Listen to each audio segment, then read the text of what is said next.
welcome back to the North American LCS, coming to you live here from PAX Prime in Seattle. Hello everyone, I am Rivington Bislin III, and joining me for the Championship Monday is Joshua Jat Leesman. Yeah, it's good to be here on a Monday as well. Everyone really seems packed. I think this place filled up earlier today than it has any other day. Absolutely. Fist bumps all around. Everybody's ready to see some games. The crowd is fired up for our first game of the Summer Playoff Championship between the reigning champs Cloud9 and Team Solo Mid.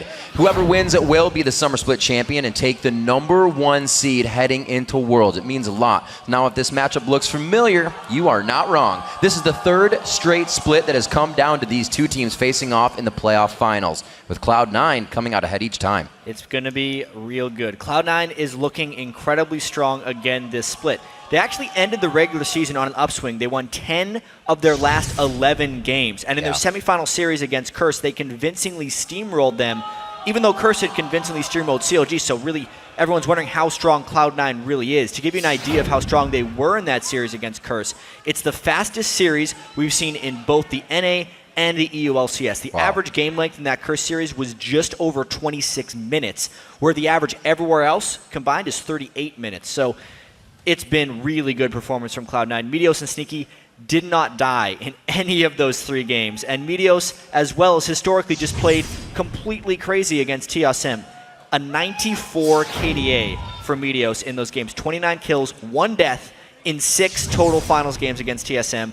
It's just absolutely ridiculous. Riv, if he gets 6 kills or assists without dying in the next game, it's going to be over 100. That's kind of wild. It'll be in the books for sure. Cloud9 have gotten very comfortable as well with the title of champions, and they won't be ready to give it up anytime soon. But Saturday, TSM showed they're not a team that gets easily rattled with a loss and can go the distance in these long series. They fought their way through a tough 5-game semifinal with LMQ and only looked to improve from game to game.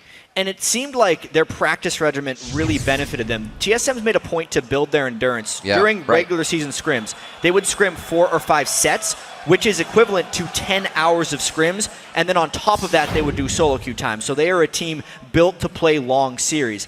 Aside from that, though, it's been a bit of a frustrating year for TSM. They keep getting told that they couldn't beat teams above them, they could only beat teams below them, and they're kind of out to prove everyone wrong here in the playoffs.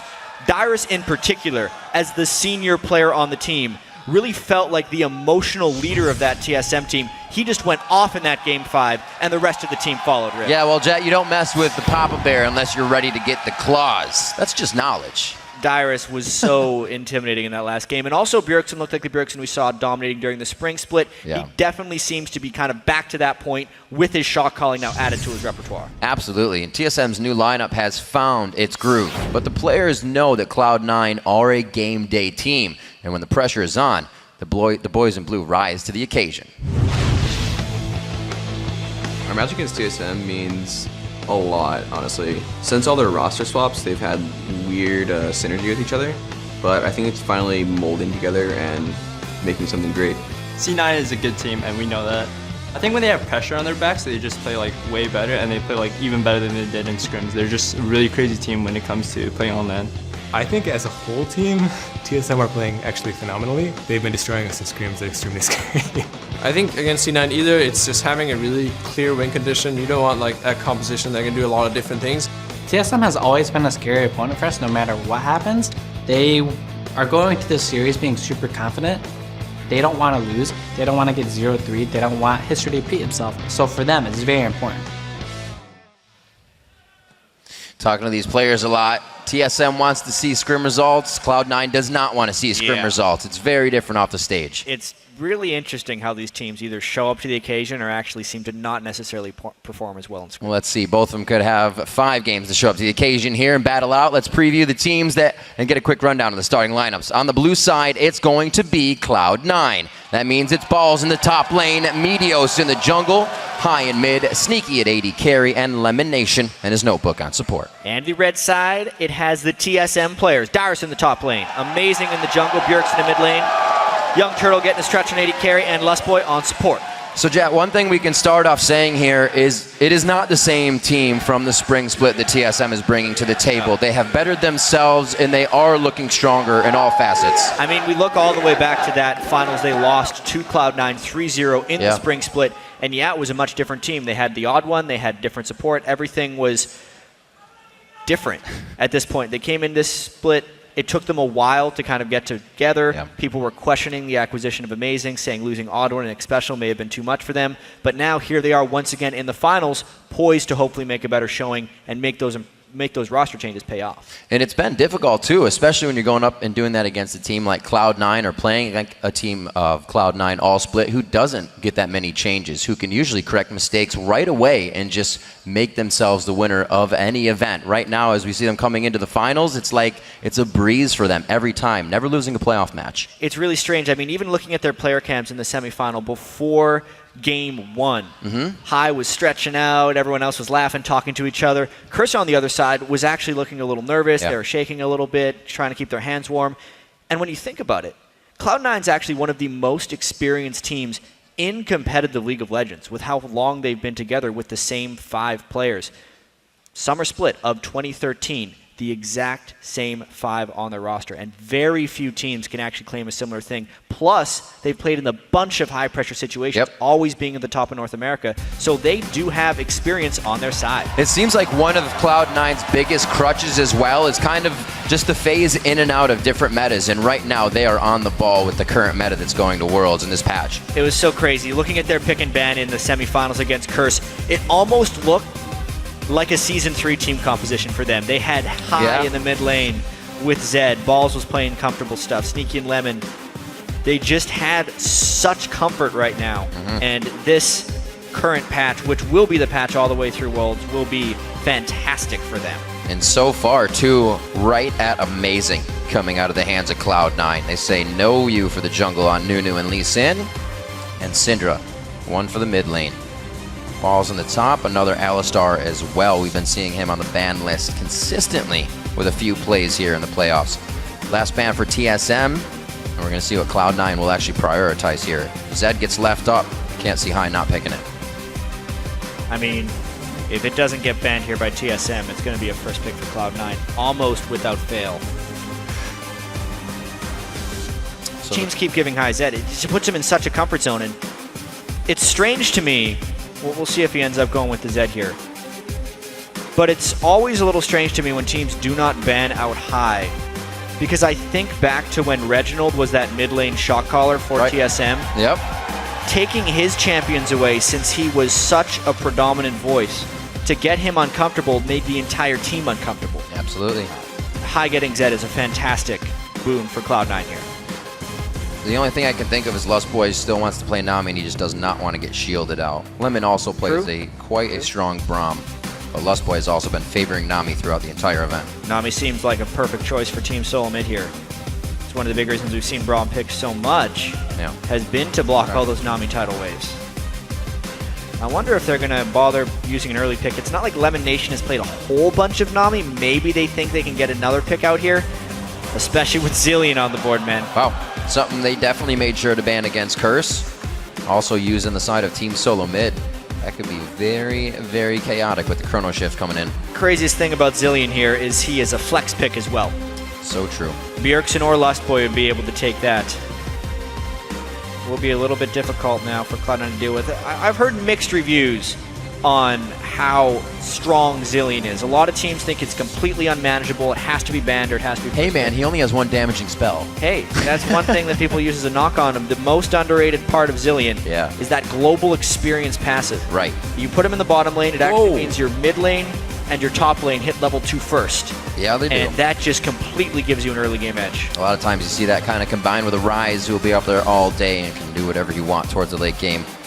And the Maokai actually picked up as well. Some high priority picks here, as well as possibly stealing away that Nami from Lustboy that he also loves. The Lulu goes over, most likely to Dyrus, but still could be Flex. We saw Dyrus go crazy on Mundo and Lulu the other day. Yeah, Dyrus's Lulu is spectacular. And as far as lane matchups go, it is a favorable matchup for the Lulu over Maokai. But it's not like Maokai can't survive the matchup. Right. If anything, I think right now it almost guarantees that Zillion will be seen as a support. Just because late game damage-wise, if they had Zillion and Lulu as their 2 solo lanes, I think Maokai would soak almost enough damage to completely save the team. So it's most likely top lane Lulu support Zillion. Wow. And a Tristana. Zed, Trist, getting pretty much everything they want, it looks like, coming in here. as far as Cloud9 is concerned, if it's not broken, they don't need to fix it. Nope. They were hardly denied any of their main champion picks here against TSM. So this is TSM kind of doing their thing, letting Cloud9 do their thing. TSM has the chance of picking counter matchups in a sense. They now get to choose what mid laner they want to play against Zed. Not too many counter matchups actually exist for Zed talking to these mid laners. That's one of the big reasons he's risen to prominence. Most people will prefer Zed in almost every matchup. Bjergsen has been performing spectacularly of late. Slow lock in here as the team considers what to round out the composition with. The first game obviously has a little bit of leeway. It's the momentum you want to gain, but it's not everything. If you lose it, we've seen this before. The laning phase was not the strongest, but he was coming out 5-1 and 6 towards the mid game. Well, if they needed a little bit more damage, they just found it. Yeah, they did. At least he's not working against the Yasuo wind wall this time. Chum the Waters has a better chance of hitting the initiations with the rest of the team to follow up as well. Pretty good fight comps here. Yeah, Fizz with a Zillion ultimate becomes much more threatening as well because he can, right after reviving from a Chrono Shift, hop right back on his Playful Trickster and get the heck out of there. So I really do like that synergy between Fizz and Zillion. And not a huge amount of hard CC on Cloud9, which to me is one of the major weaknesses of a Zillion support, making it difficult or threatening to get Chrono Shift off on the right targets. We'll see how that plays out throughout the game. Both these teams with pretty strong team compositions. It's just going to be about execution. Absolutely. Obviously, the biggest part for Cloud9, that first Dragon, if it's contested, is usually where they start to take the game and put a stranglehold on another team. Sometimes when it's that early, it becomes a mind game, and it just starts to go downhill from there. So we'll see if Cloud9 tries to take her over early at that Dragon. And as the series gets underway, we're going to total up the votes over on LOLesports.com. Right now, 57% of you are saying Team Solo Mid are going to take the Summer Split's top spot. Yeah, but be prepared to go the distance here with us on Twitter. These could be very long series. Keep voting throughout the series by sending the hashtag C9win or the hashtag TSMwin. So looking at these, a lot of people will say Cloud9 has a stronger lanes. We look at top, Balls has beaten in history Dyrus in those lane matchups. Coming over, High has actually had a better matchup versus Bjergsen when they're playing in game. Yeah. And in the bottom lane, Sneaky usually takes out Wild Turtle. So in the beginning here, it's definitely going to be, I think, on the jungle to get those lanes ahead. I mean, Amazing. A lot on definitely Amazing. Has to step up in this one. Kazak's not the most spectacular jungler early. Right. We'll see how Meteos can keep tabs with him. It's any given day, Jat. Things can be said, but these players are about to prove it. Let's see what they have here as we enter the first of this best of 5 here for the NALCS Summer Playoff Finals. The crowd is ready, raring to go. The TSM champs obviously on the up and up, but Cloud9 fans are definitely there trying to drown it out as well. This is going to be some crazy stuff. The battle of the team names by the crowd right now. So it doesn't look like we're going to get any crazy starts, chat. Everybody going face-to-face here in the standard matchup with most likely a little bit of a latent fade. Got a ward from Meteos. Yeah, you mentioned the lanes, and one thing that could give Dyrus a big edge in the lane is just the fact that there's a Zillion support. Dyrus will hit level 2 first. Balls will pretty much be on his back. We have to keep attention on that experience. From right away. He's trying to get some deep wards. Lemon Nation standing his ground, though. I wonder if we're going to see any support roaming. Something that always happens during the North American playoffs is teams will scrim the opposite side of the bracket that they are in. Right. So everyone has a subset of scrim opponents. And because especially this year we had such a long time between end of regular season and start of playoffs, little micro metas almost popped up. So last split, an example would be Cloud9 played a whole bunch of Jax. Right. So Jax was really big on that side of the bracket. Yet the other pocket of scrims, which had Curse and TSM in it, played a bunch of Mundo top lane with Heal and Ignite. That was the Quas Dyrus thing, and they met in the finals, and it turned out that Jax was the superior one. Right. What Cloud9 has been doing on their side in their micro meta is solo laning their AD carry for large portions of the early game. They did it against Curse in every single matchup, and it's something TSM has not mimicked. You can see AD carry support in the bottom lane for TSM, yet it's going to be Maokai and a support in the bottom lane for Cloud9, with Trist in the top lane trying to get, more importantly, the level advantage on Trist. We saw this with Dig a little bit as well. It's definitely spreading out among the teams, becoming something that they're trying to put into play. get the level advantage, especially if you're going for those late game plays.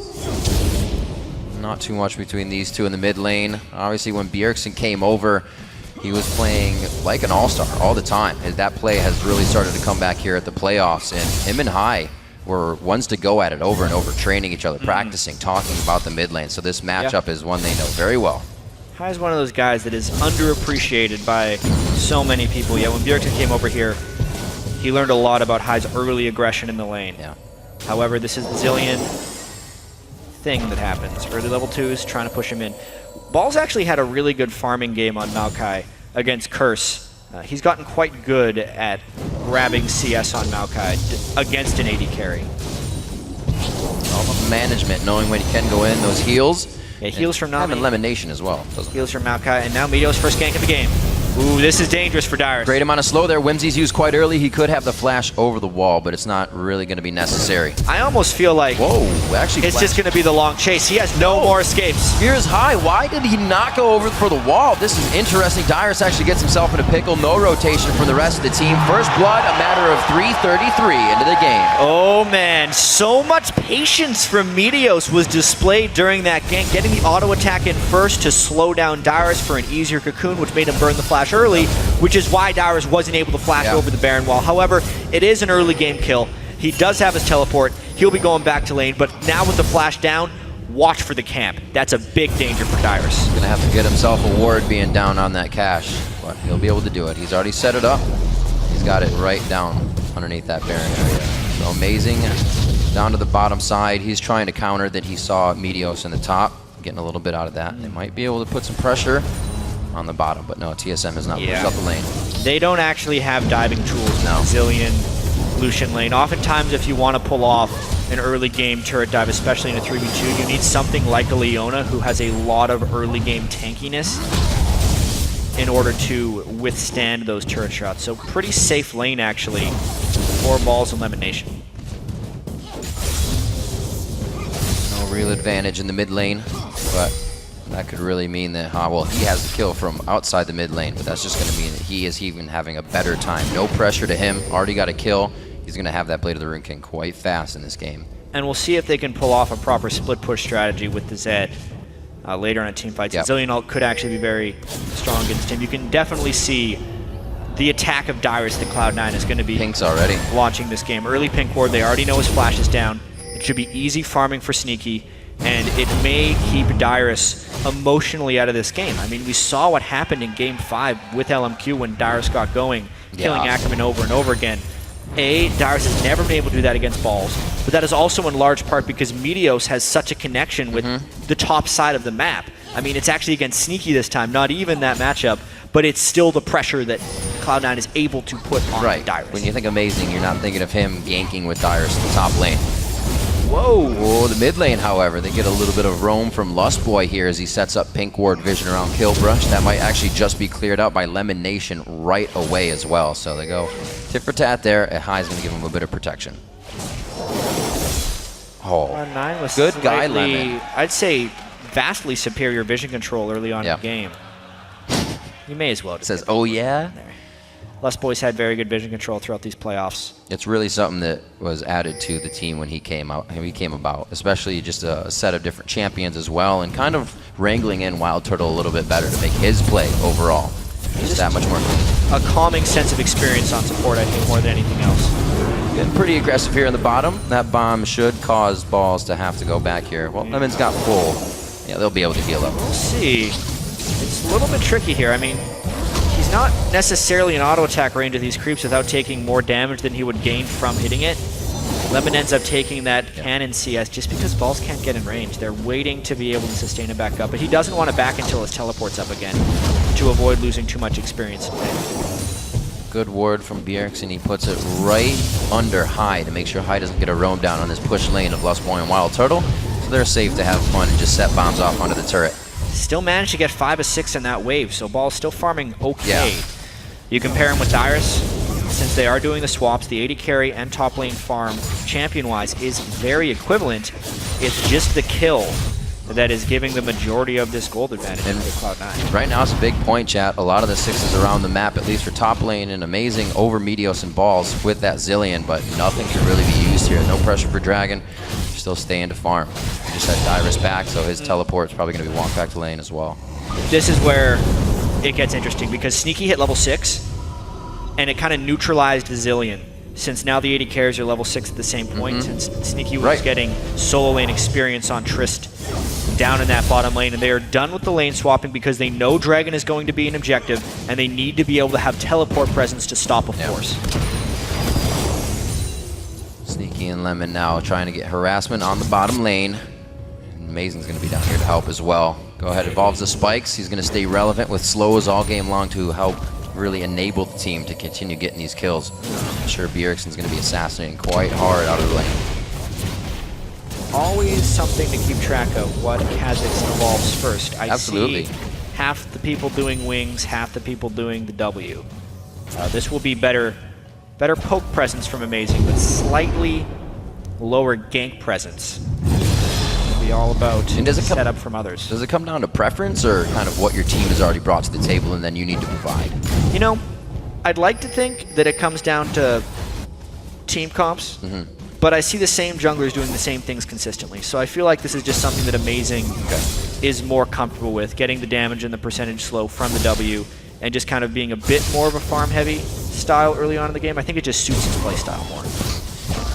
There's that harass we would know Lulu would be able to put onto Maokai once they got in the lane together, so Dyrus doesn't hesitate. Puts balls down to half HP right there. His flash is down, so he also can't go aggressive onto Dyrus. So Dyrus uses that well, start to get an advantage in the lane. Going for double Dorans on himself there as well. He's not starting up any items. Calm game after the first kill. I'd say Bjergsen's actually doing a really good job of farming as well. Since Hai was able to get that first blood, Bjergsen is keeping his farm up pretty darn well, only down 6 CS to the Zed. Farming against energy in general is never fun, because they're always going to be able to spit out spells. You're drinking consumables all day. And he gets a blue buff anyways, so he's going to be able to spit out damage on top of the death mark. Does he have enough to capitalize on it? It's going to pop with the ignite on. No, it already popped. Well, I didn't hear it. I was too loud. He also used that playful trickster right on the death mark. Does make it difficult for Hai to get the damage down, but they do force it back to base. Throw the pink ward down on the Dragon Fit to deny immediate vision. It does not reach the River Brush though, so they will be doing this in the vision of TSM. Teleport's coming in. It might be a battle. This is going to be huge. Lust Boy does have his ultimate up. Where's he going to be throwing it down to? Nice crowd control. He makes him use it on himself. That's going to be huge. Balls with going right into the fight and shutting down the initiation. Dragon's already been picked up in the fight, and it looks like Cloud9's going to go ahead and walk out of this one. And Elimination has to flash out. Just the type of fight you wouldn't expect after watching the game the last few days that have been total bloodbaths. But, you know, TSM did have the man advantage. The Zillion ult will create slightly lower kill games, especially if they're focusing damage right there. Flash is burned on a couple of sides, but overall Cloud9 walks out with a slight edge. It'll just be a matter of how much TSM punishes. Since Cloud9 lost so much health from that fight and Bjergsen had just based, I think they get to counter with the turret. They're going to try. Good focus here from the rest of the team. Dyrus to come up as well on the Whimsy. And they're getting a lot of aggression from Cloud9. Jab, that bubble goes out. They could lock down Amazing on this one. The death mark is not up. And he's only going to be walking out limping on this. Dyrus, the last hit of his auto attack, able to take it down, and they open up the middle part of the map, which helps quite a bit. TSM opened up the middle part of the map, but maybe Cloud9 will pretty soon too. Look at all the guys that just had to back from TSM. They may end up losing some type of turret pressure with all of this happening. Bjergsen staying. Looks like he wants to just sit right in the face of Hai and not let him get too much. The rest of the team spreading out to the side, so Cloud9 don't answer back right away. I feel like what they have was sufficient enough for now. TSM's just going to get a little bit back on that mid turret. So back to lanes. We do have the Hex Drinker built up by Hai, really helping his survivability, and already half-healthing just in a few spells, Bjergsen. Yeah, Bjergsen can't use his Playful Trickster to farm really anymore because he needs to save it for a Hai all-in. It's going to make farming a little bit tricky for him here until he gets some help. He actually goes for a kill. Ooh, misses it. It's the jump, and he shadows over it. Doesn't going to have the Playful for this one. Shouldn't kill him, though. And it does. Yeah, keeps using that just right against catching the me out. Got it on the initial attack, so it doesn't even stick all these times. And, oh, wow, Sneaky gets over the huge part of the man. wall. That's taken down, but he'll be fine. Lemonation goes out to make sure there's no more pressure coming in. Very nicely done. Level 7 is such a strong point in the lane for Zilean. His bomb's doing so much damage. The fact that he can double bomb at this point just creates very unfavorable trades. With the AP ratio, it's 280 damage per time bomb. Yep. No other support can match that damage at this point in the game. Very back and forth, but both teams stopping each other from getting too much out of these engagements. We hear a lot of the scrims become quite bloody. Very many kills before the Nexus go down. But this one, very carefully played by both teams. Methodical and strategical. It looks like they should be able to get the turret on this one, but they leave it up for a little bit longer. They don't know where Meteos is just yet. What a game so far. Very close, even with that first dragon. TSM definitely trying to break Cloud9's perfect playoff record. All time in the playoffs, Cloud9 is 13-0, which is pretty remarkable. 6 of those wins coming against TSM. They always meet them in the finals the last 2 times. 3-0'd both of them. 3-0 both, a level of comfort that they like bring to these games, as you were talking about, not seeming anxious, just kind of relaxed and champion select, and they bring that out into the entire game. As TSM make it antsy in their plays, Dyrus comes from top lane and they got first blood, so Cloud9, even Sixth Sense here, making sure he has the pink wards, tons of vision all over the map, and they can actually make something out of this now. You see the pinch up. Yeah, Ball's wanting to save this turret for a little while longer, but that's another turret down to TSM. The early lanes definitely going to TSM, which is something that actually didn't happen during last split's playoffs. No. So much was made of TSM's lane superiority heading into the finals last split, and then Cloud9 did standard lanes every single game and beat TSM. Yeah. 3 games running. May not be the case in this split. You can Not see at all. Fizz sticking up with Zed just right. Dyrus' Lulu is supposed to have a lane advantage, and it was kind of a 1v2 for a long portion of that time, but he has managed to get that turret, and 3 turrets across the board for TSM could lead to plenty of map pressure. Erickson with quite a bit of control there towards mid. Not getting out of this one. That's going to be the lock. He's just making sure.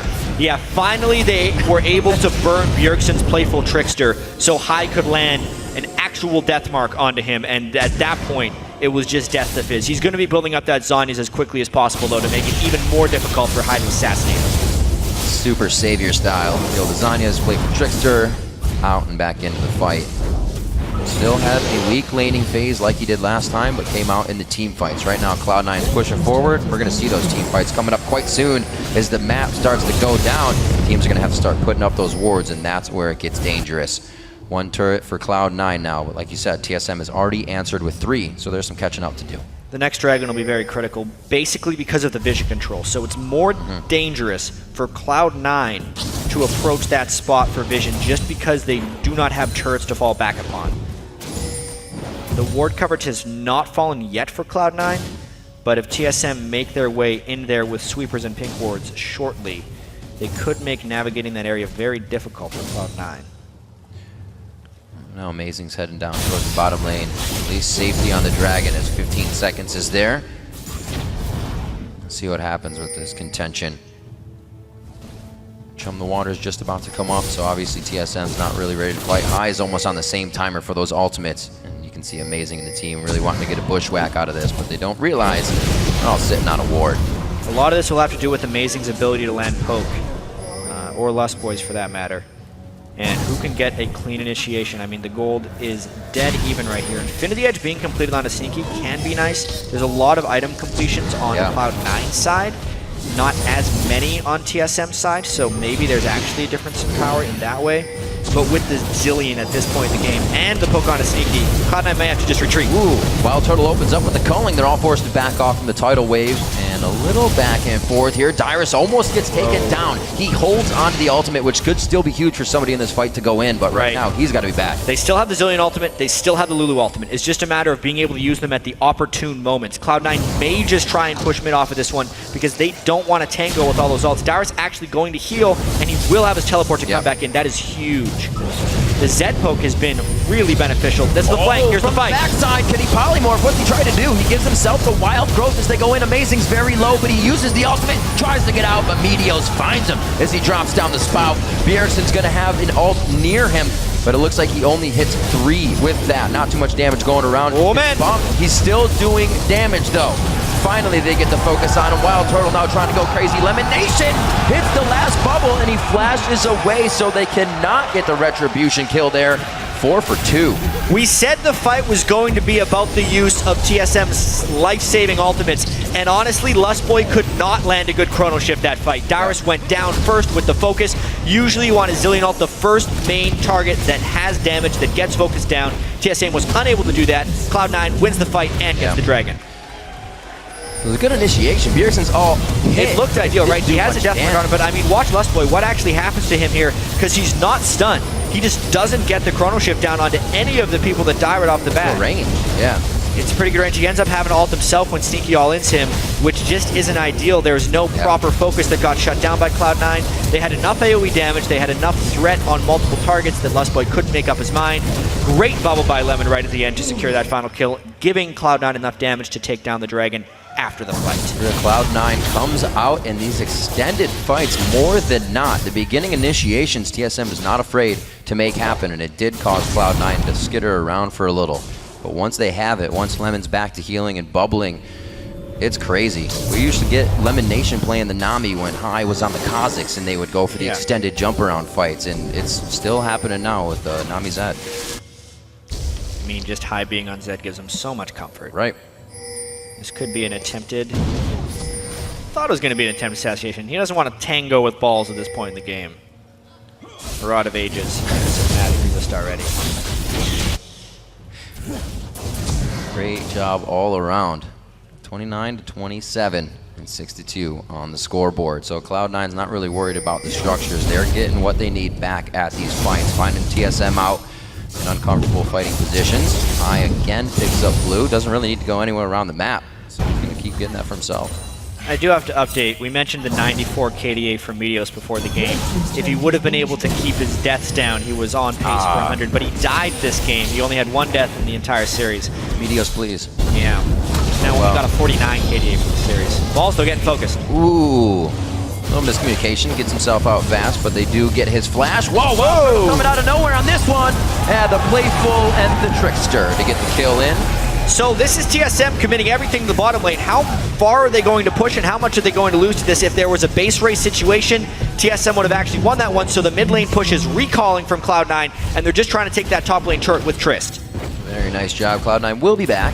Things on the mid lane for Dyrus to clear, and both teams try to stretch each other thin for a quick second, but realize they both have good ideas. Got to back up here. Still a very nice collapse by TSM. They end up trading turrets in that sense, but TSM is the team that gets the kill. They had a little more wave clear. I'm surprised if Cloud9 would have gone for a Baron on that attempt to just send that person back. Yeah, they couldn't risk losing the inhibitor. And easier said than done. TSM would have known. They could have pushed right through. Right now, they seem to be headstrong. Pedal to the metal. Zanya's is finished for Bjergsen, which is going to be huge. And with the chrono shift coming out, the wild growth, they have so much utility to bring to these fights. As long as they can use it properly. That's the big thing. The execution complexity of this team is just so high. And you consider a bubble can lock up one of the key spells, and a 2-second stun from Elise can also do those things. So it's easier said than done to optimally use the chrono shift and the wild growth, because they kind of have conflicting goals. You chrono shift someone, you want them to die. You wild growth someone, you are keeping them alive for longer. So using them on the same target doesn't necessarily have the greatest synergy. It is a very tricky combo to wield properly. Seeing both teams' composition here as we come to the late game. Definitely going to have to keep wards up more than not. Fog of War is going to play a huge role to be able to take down these turrets. 5v5s at the turret are only going to end up in fights I feel like nobody's going to get anywhere with, and will stalemate every time. Could very well happen that way. Looks like Cloud9's trying to work on that split push, though. High with the Blade of the Rune King and a Brutalizer is the split push threat here. It's difficult to get teams out of this mode unless you're sending 2 people to stop the Zed, or if you're able to force very well with the other 4. Yep. At the moment, though, the initiation from TSM eyes upon Bjergsen, pretty much. A little bit of that side play, but they don't have too much to engage on. Safe play coming in from high. He actually peels off of the bottom lane here. Looks like they might try to engage. They have Team Solo mid spread pretty thin. They could be finding Lustboy in just a second. And he makes it away. Very nice utility use of the speed steroid. This is a flank right here. You can see Cloud9's push at the mid lane. A lot of TSM is trying to come from behind them. Although High has burned a lot of Dars' stuff right off the bat. It has been used. The Ignite takes him down, and the hat flutters to the ground. TSM might still go in, though. Trying to come in from the backside. A great culling. It's going to be stopped, though. No, he actually dodges out with the relentless pursuit to keep some shots coming in. A kill coming in from Sneaky. Uses the heal to keep the team healthy, but it takes... Actually, he goes down to the Ignite. Triple kill! Through that. This is when it comes up big. Bjergsen with the kills in the fights. The triple there, 4-2 and 2. But those Lemon Nation bubbles disengaging at the end. A little too late, but does save quite a bit there. A lot of teams would not be willing to re-engage that fight after one person gets soloed off on the side, but TSM knew they had the proper flank positioning. The reason they were able to go in is all of the squishy targets on Cloud9 were readily available for Bjergsen to pounce on. Check this out. This is pretty much all him right here. He gets a lot of damage on a Sneaky, plus the dots. Those, I think, tick him out. Then he does land the Shark onto High, and the Playful Trickster on both of them, plus a properly used Chrono Shift. They didn't have the distractions of a Wild Growth Shield counteracting the idea of Wild Turtle taking enough damage to die, so they did everything properly that time as 4 to end up getting a triple kill and keep themselves in this game. Dragon spawning in 3 seconds. Get an explosion of the Lich Bane in power as well. Really coming out big. The laning phase on the Fizz not helping him, but he did quite well against High, and now he's coming out huge right now. Dragon's live, like you said. And this is going to be ults up basically on both sides with quite a bit of summoners down from that last fight. Yeah, and after that last fight, I don't know how willing Cloud9 would be to fly in here. They got to be careful. They do have a little bit of a flank going on. If they can land the right stun, they miss it. Will Balls initiate, he goes. Only crowd control on the Lustboy. The Chrono Shift is That's up huge. not used. It's going to be amazing. He can't even jump away. Right after a fight, Cloud9 put their foot down and TSM cannot respond. TSM needed 5 more seconds for that fight because the Chrono Shift was still on cooldown for TSM. So they focused him down, there was no protection, and they just blew him up. What a way for Cloud9 to pull the trigger at just the right moment. Playing within the perfect window, Cloud9 gets himself a nice 5,000 gold lead here in Game 1 at 25 minutes in. High back to the split push, relieving a bit of pressure on the team. Let's see what he can keep himself doing. There's some good damage coming in from Dyrus. I mean, Dyrus has been very gold starved lately. He has no armor, and High only builds more and more damage. Take him down. Turn him into a cupcake, but it's still going to hurt. Yeah. Good steal over by Bjergsen. They're going to keep a timer on that, so we got a 30-minute blue buff coming back in for Cloud9. It's not like it really affects anybody on their team to keep grabbing it. It's just going to Bjergsen for experience right now. And there is the death mark. It goes right through the shield. Oh, no. The bait in. He's going to be coming back up, and it looks like he actually may try to deliver another set of that. Does not, though. Well, that was just kind of saving a bad situation and not so much making a good situation of it. Normally, if you're going to send 2 people to deal with a split pusher, you actually kill him. But this time, they only managed to stay alive at the cost of the Chrono Shift. So now Cloud9 knows for a little while they will have that Chrono Shift down. It comes back very quickly, especially on a level 11 Zillion. Rewind, of course, on a 12.6 second cooldown. He's got 50 seconds left on Chrono Shift. That will decrease the more he uses Rewind. It comes back very quickly. He's a wise man. He knows what to do. Lucidity boots on him as well. That's only going to help that much more. Good dodge out. TSM trying to continue that vision. Very interesting to see Cloud9 kind of on the back foot here. He's standing his ground against Wild Turtle, too. Once Trist can stand his ground against Lucian, you're in trouble. The whole TSM team is going to have to find more flank attacks. If they can't flank Sneaky, I don't see a way that TSM actually wins these fights. There's no tank on the TSM team. Instead, they're relying on the Wild Growth and the Chrono Shift. But as Sneaky gets stronger and stronger, he'll just be cutting through the squishies in so few hits that it won't necessarily matter if they can come back to life. They just have to get the damage down on Sneaky. Won't matter indeed. Oh, no. There we go. No more back foot. They weren't down. They were just biding their time, waiting for everyone to get out of base. So Cloud9 back into engage mode. already with a Banshee's Veil onto Meteos, especially with that damaging cowl. So they're going to be going for hardcore kills in this one. Like we said, these could be some bloody matches. Already 17 kills, 27 minutes in. Cloud9's driving down the front. This could mean a Baron after if they get good things out of it. TSM is definitely losing the vision war right here. I'm surprised they weren't forcing around the Baron for another catch, but they think they can just get a nice little 4v5 turret push in, or at the very least, force Darius' teleport so he's got to stop split pushing. But they are not able to force the inhibitor turret because of the respawn of Lustboy. But they can continue the vision war around Baron. Really seems to be playing in C9's favor. Able to get him a kill on Lustboy and mid turret right there. So they're getting everything in increments here. Nothing real big like their games usually happen. Huge gold leads coming in for their matches yesterday. Right now, TSM's trying to stave them off. Baron could definitely be an option next. We'll have to see. With High now sticking with the team, it's kind of leaving Dyrus off the split push, but he's able to counteract the damage Bjergsen's bringing. So they're not just getting initiated on Sneaky and Wild Turtle just going back and forth in this mid lane. Sneaky has Everybody's so much watching. confidence. So much confidence right now. The only brush that could end up being with Cloud9 has to be cleared off. They actually Yo moves. have a Ghost Blade active on Zed. I think that was in error. He just He likes wasn't the going sound. anywhere. It's all about the Got a audio. short 45-second cooldown, so he should be all right to get that back.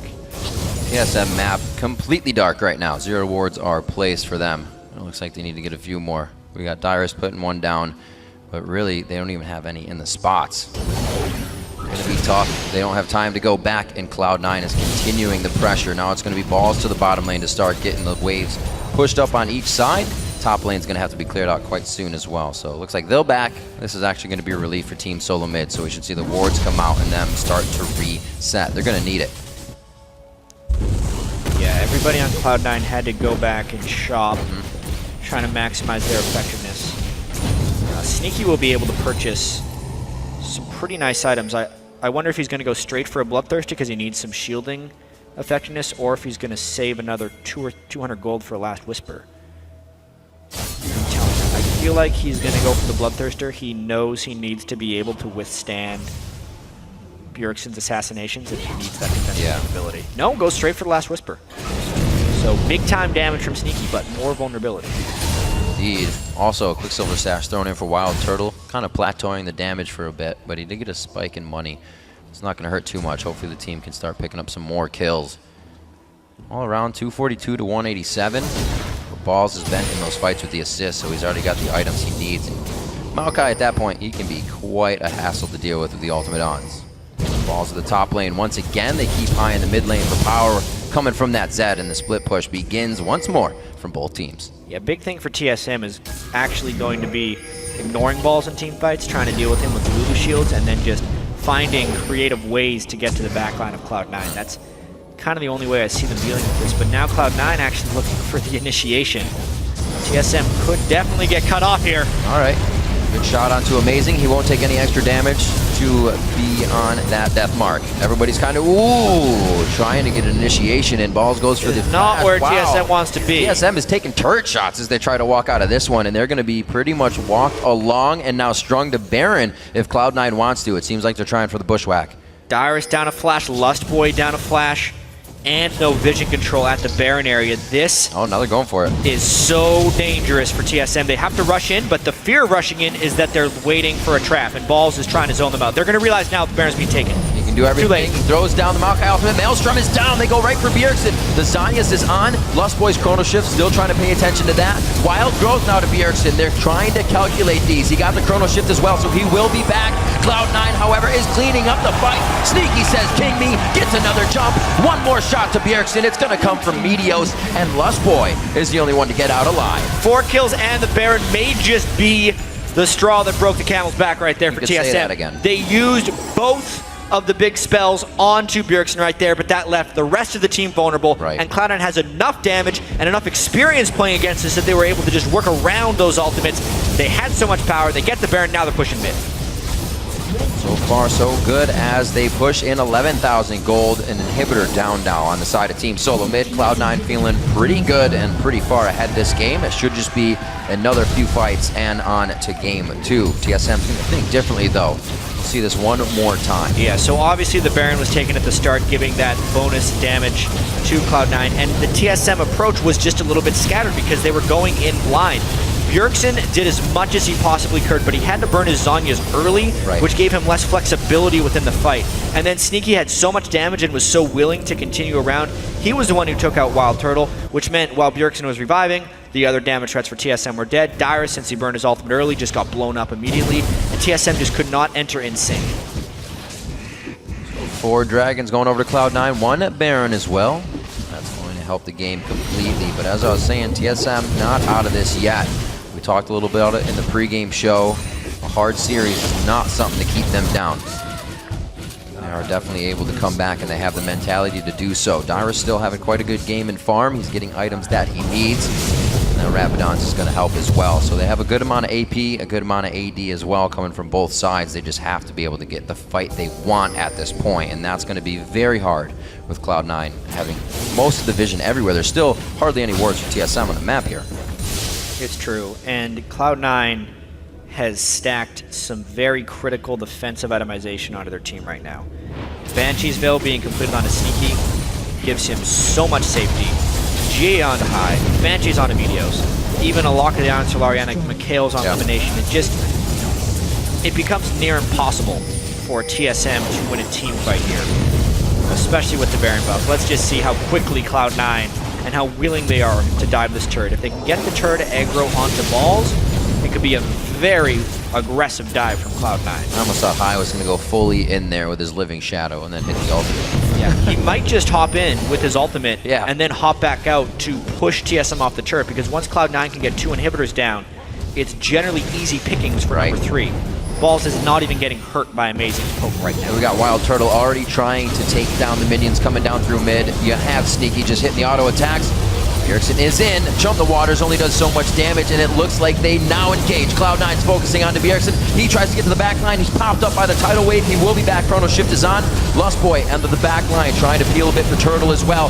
Nobody can get back to Bjergsen, though. Cloud9 is just sectioned off the entire fight. And Cloud9 is doing the right thing here. It's almost like everyone is on their own individual page during team fights, which makes it impossible to track who they're focusing, and it's just playing mind games with TSM. This game's over. 34.5 on the clock, Jack. Cloud9 coming in strong, 64,000 to 48, 17 to 6 on the scoreboard. We're going to go to game 2 in this best of 5 series. Cloud9 takes game 1. While TSM was able to kill Meteos for the second time and Sneaky for the first time this playoffs, it was just the once. And you need to do that a few more times if you want to take down Cloud9 in the playoffs. They are now 14-0 all-time in the North American LCS playoffs, and they looked good that fight. I think TSM's got to make some pretty big adjustments. Big adjustments indeed. The picks and bans seemed like they were all right, but the same compositions can't come out. Both teams did get what they wanted, but the execution a little bit slower on the side of TSM. A very fast first blood coming out there onto Dyrus. 3:33 into the game. Definitely going to play on your mind. Kind of have to stay away from the top lane then, or repair it if you need to, but really TSM couldn't almost come back from that. One of the big things is they just took Dyrus completely out of the game. They were sectioning him off in team fights. They were forcing him to blow his ult and teleports when he didn't want to. The game was really on Cloud9's schedule. Now it's on a Locodoco and Reginald to try and make these between-game adjustments, something they did very well against LMQ. Remember, these best-of-5s are a totally different beast.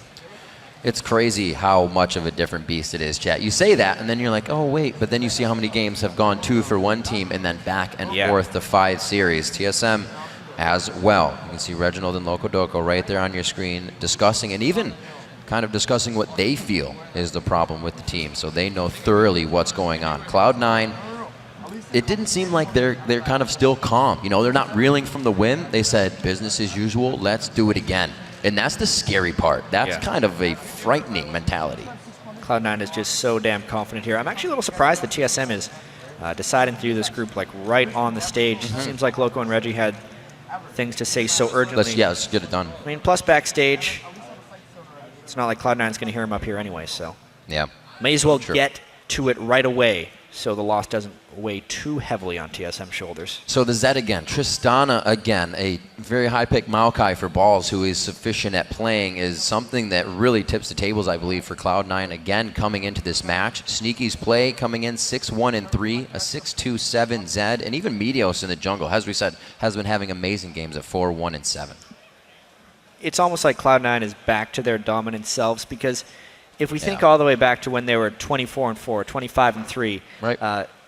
The standard saying was, hey, if only they could just ban Zed and Morgan, Elise and Zach and Braum and Maokai and Trist and Lucian. It's just, you can't ban everything, but you do have to pick the strategy for banning Cloud9. Right. That time TSM had more generic bans as far as just Alistair. I don't even remember exactly what they were, but it was not heavily focused on one person. I think you need a very specific strategy to try and stop Cloud9 because they're so good at so many strong champions. Indeed they are. For more on Cloud9's win as well, we're going to go ahead and send it over to the guys at the analyst desk.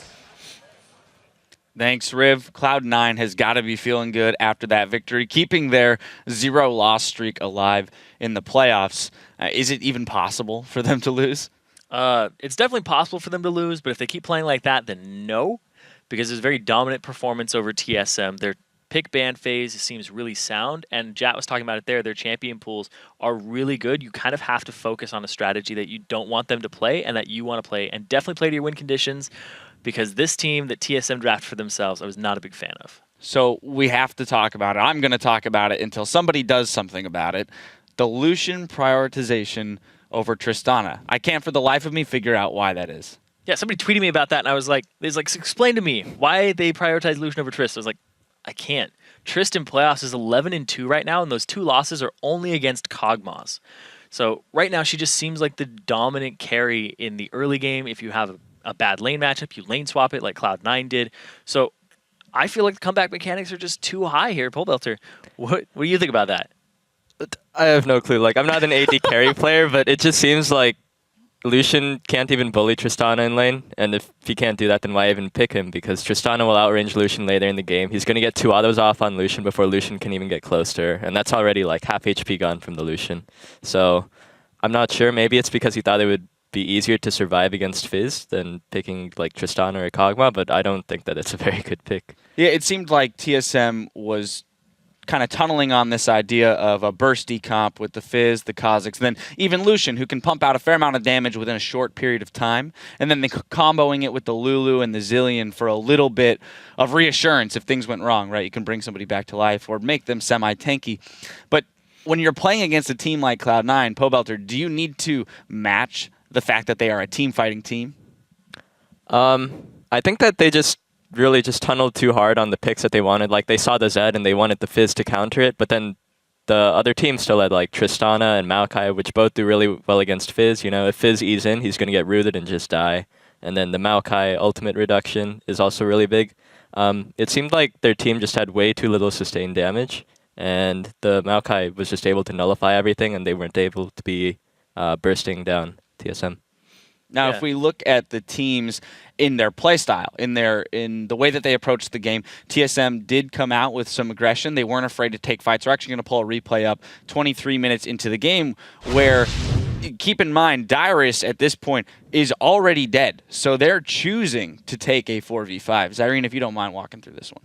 Yeah, so what you're going to end up seeing here is the wraparound from Bjergsen. He's actually going to get himself a triple kill with really good placement here on his abilities, and the flash to close distance on Sneaky, the good target prioritization. We'll start rolling a clip out here. And Hai, he's already off on the side. He has no death mark available for this fight, but they wrap around the turret. And this is the Cloud9 strategy that we saw all last year, where they would dive turrets very effectively, but then Bjergsen comes from the side and he makes use of that. The Zhonya's here after he ends up picking them up. I don't know if that was completely necessary, because he could have continued the fight, and then he ends up getting bubbled afterwards. So overall, Bjergsen did a really good job of engaging the fight, because their team doesn't really have a way to engage aside from a flank. So that was an example of them playing to their win conditions with Assassins and Fizz. And it seemed, too, that TSM, that was the type of fight where you don't have all 5 members facing off against each other until someone initiates. They were kind of looking for some of that chaos that they could capitalize on. Yeah, and I think a big thing here, too, that we end up seeing later on is that there's no front line for TSM. They have 2 assassins, a Lucian, and then 2 guys who make other members of the team more durable. They have nobody to engage the fight except for a flank or a TP, and they don't have somebody who's just a big damage soaker. Like Cloud9 had both of those types of champions. To me, the game was lost when Hai got the free first blood off Dyrus being chased down through the jungle, and then them getting the dragon for free. Yeah. Well, let's jump into our second replay. And Pobelter, I want you to take this one. This is 31 minutes in where Cloud9, again, displaying their teamfight prowess as well as their ability to control the global objectives. Okay, so we can roll the clip. I do believe C9 finishes off the Baron before the fight even begins. Maokai is just pretty much zoning everyone off 1v5. Bjergsen actually plays this fight pretty well, but it's just not enough. Like, C9 is too tanky and they have the Baron buff. He lives for really long with the Lulu ultimate and the Mikhail's Crucible. But yeah, he goes in, does all his damage, and it's still not enough. Yeah, this is a prime example of what we've been talking about all analyst desk long right here. The Tristana outranging the Lucian, he couldn't return damage, and also the fact they didn't have a front line. It took forever for somebody to go help Bjergsen. He was in that fight by himself, basically 1v5ing for 5 seconds, 6 seconds, and there was nothing TSM could do about it. Well, so you have to assume now that TSM will be on the blue side, that they either force the Trist ban from Cloud9 or they take it away early, right? Yeah, I have no clue because the prioritization of AD carries seems really strange to me. The Tristana not being something, even when Curse was blue side banning, it was just something that was baffling to me. So I really think that the Tristana needs to be picked up if it's left open by the team that is blue side, or you go ahead and you take the Zed away. Pobelter, after the game, Riv and Jat were commenting on it. Reggie and Loco Doco rushed right up to the stage, and they're having their meeting there on the stage. So that implies that they have a lot to talk about, but in a sense, that's a good thing, right? Like, as a player, when you come off the stage, if your manager, your coach, or your analyst don't really have any answers for you, you're in a bad spot. So is that going to be a little bit of a boost in confidence there for TSM that they can diagnose issues? Yeah, I don't think that TSM's mentality is too broken. Like, I don't think they're a team that tilts particularly easily. I think that they'll change up their strategy going into the next games and put Bjergsen on a more consistent control-type damage dealer rather than an assassin. So I think TSM still has a shot in the series. Best of 5 is very long after all. TSM is known for their mid-series adaptations. And, of course, we'll see if Cloud9 can keep the momentum up when we come back with Game 2 of our Summer Playoff Finals versus Team Solo Mid. Don't go anywhere.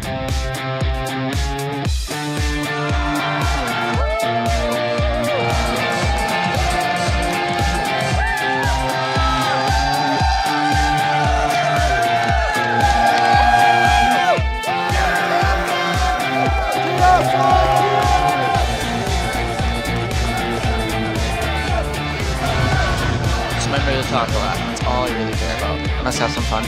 Finally, they get to focus on him. Wild Turtle now trying to go crazy. Lemonation hits the last bubble. A kill coming in from Sneaky. Uses the heal to keep the team healthy, but it takes... Actually, he goes down to the Ignite. Triple kill! Cloud9, however, is cleaning up the fight. Sneaky says, "King me," gets another jump. One more shot to Bjergsen. It's going to come from Meteos.